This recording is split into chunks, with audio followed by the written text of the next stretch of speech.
مصر کے آثار قدیمہ میں ابو الہول، جسے انگلش میں اسفنکس کہا جاتا ہے، بہت مشہور ہے۔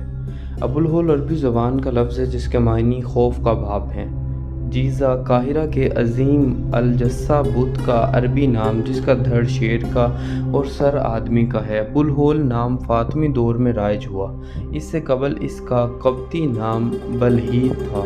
عہد قدیم میں لفظ ابو الہول کا اطلاق اس مجسمے کے سر پر ہوتا تھا۔ لوگوں کا خیال تھا کہ یہ بت ایک طلسم ہے جو وادی نیل کی حفاظت کرتا ہے۔ قدیم مصری دیو مالا میں اس قسم کے مجسمے فراعنہ کی الوہیت کے علامت سمجھے جاتے تھے، اور بعض مجسموں میں مینڈھے یا عقاب کا سر بھی بنایا جاتا تھا۔ جیزہ کا ابو الہول ایک ہی چٹان سے تراش کر بنایا گیا تھا جو خفرہ کے حرم کے نزدیک ہے۔ ابو الہول کا تصور دراصل یونانیوں نے مصر کے علم الاصنام یا دیو مالا سے مستعار لیا۔ یونانیوں کے نزدیک ابو الہول ایک پردار مادہ ببر شیر تھا جس کا چہرہ نسوانی تھا۔ یونانیوں کا کہنا تھا کہ ابو الہول یونان کے شہر یویوٹیا کی ایک اونچی پہاڑی پر رہا کرتی تھی۔ جو لوگ بھی اس کے سامنے سے گزرتے وہ انہیں ایک معمہ حل کرنے کو دیتی، جو اس کا صحیح حل نہ بتا سکتا اس کو ہڑپ کر جاتی۔ بالآخر ایک تھبیس ہیرو اوڈیپس نے اس معمہ کا صحیح حل پیش کیا اور یوں اس کی موت کا سبب بنا۔ معمہ یہ تھا کہ وہ کون ہے جو صبح کو 4 ٹانگوں پر چلتا ہے، دوپہر کو 2 ٹانگوں پر اور شام کو 3 ٹانگوں پر۔ جو بھی اس معمہ کا حل نہ بوجھ سکتا اسے عفریت ہلاک کر ڈالتا۔ آخر اوڈی نے یہ معمہ حل کر لیا اور اس پر اسفنکس نے چٹان سے گر کر خودکشی کر لی اور اوڈیپس تھبیس شہر کا بادشاہ بن گیا۔ ابو الہول کی لمبائی 189 فٹ اور اونچائی 65 فٹ ہے۔ دور سے دیکھیں تو پہاڑ سا نظر آتا ہے، اور یہ مجسمہ تقریباً 3000 سال قبل مسیح کے لگ بھگ ایک چٹان کو تراش کر بنایا گیا تھا۔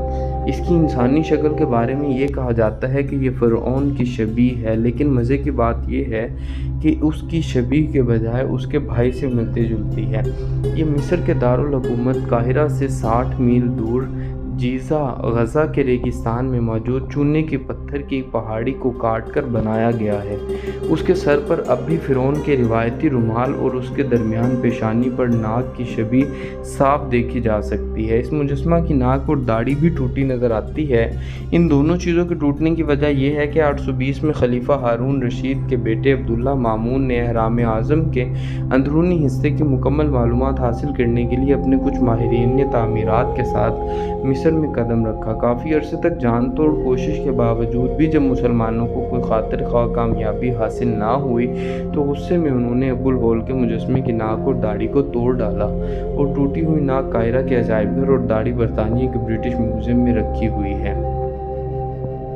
ابو الہول کے اگلے دونوں پنجوں کے درمیان سنگ خارا گرینائٹ کا ایک کتبہ موجود ہے جس کے مطابق فرعون جس نے 1420 قبل مسیح تک حکومت کی تھی، اس کی جوانی کا ایک واقعہ درج ہے کہ ابو الہول کے سامنے ریگستان میں شکار کھیلتے ہوئے ایک بار وہ تھکن سے چور ہو کر اس مجسمے کے سائے میں سو گیا۔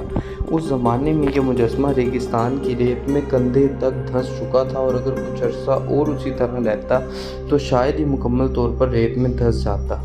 قدیم مصریوں کے مطابق ابو الہول ان کے سورج دیوتا راہو راختہ کا دنیاوی ظہور تھا۔ یہ دیوتا سوئے ہوئے شہزادے کے خواب میں آیا اور اسے مخاطب کر کے یہ ہدایت دی کہ اگر شہزادہ اسے ریت کے اندر سے پوری طرح باہر نکال دے تو جلد ہی شہزادہ تاج و تخت کا مالک ہو جائے گا۔ نیند سے بیدار ہوتے شہزادے نے ایسا ہی کیا، اور واقعی کچھ عرصے کے بعد وہ مصر کا شہنشاہ بن گیا۔ ابو الہول کے مجسمے کی عمر کے بارے میں آج تک کوئی فیصلہ نہیں ہو سکا۔ فرعون خوفو کا دور تقریباً 2600 قبل مسیح تھا، اور اس سے بھی پہلے یعنی تقریباً 3100 قبل مسیح میں فرعون مینیس کا زمانہ تھا، اور اس قدیم دور سے بھی پہلے موجود عراق کی انتہائی ترقی یافتہ تہذیب انتہائی عروج پر پہنچی ہوئی قوم سمیرین اپنی بہت ساری دستاویزات میں اہرام اور ابو الہول کی موجودگی کی شہادتیں چھوڑ چکے ہیں۔ تو یہ تھی دوستو ابو الہول کی کہانی۔ یہ بنایا اس طرح سے گیا تھا کہ اس کو جو پہاڑ تھے اس کو تراش کر یہ بنایا گیا تھا۔ نیچے سے اٹھا کر اس کو اوپر لانا تو اپنے آپ میں بہت ہی مشکل مرحلہ ہوتا، لیکن اس کو دیکھ کر یہی سائنسدانوں نے دریافت کیا کہ اس کو پتھروں کو تراش کر بنایا گیا ہے۔ امید کرتا ہوں آپ کو یہ ویڈیو پسند آئی ہوگی، اسے اپنے دوستوں کے ساتھ بھی شیئر کیجیے گا۔ بہت شکریہ۔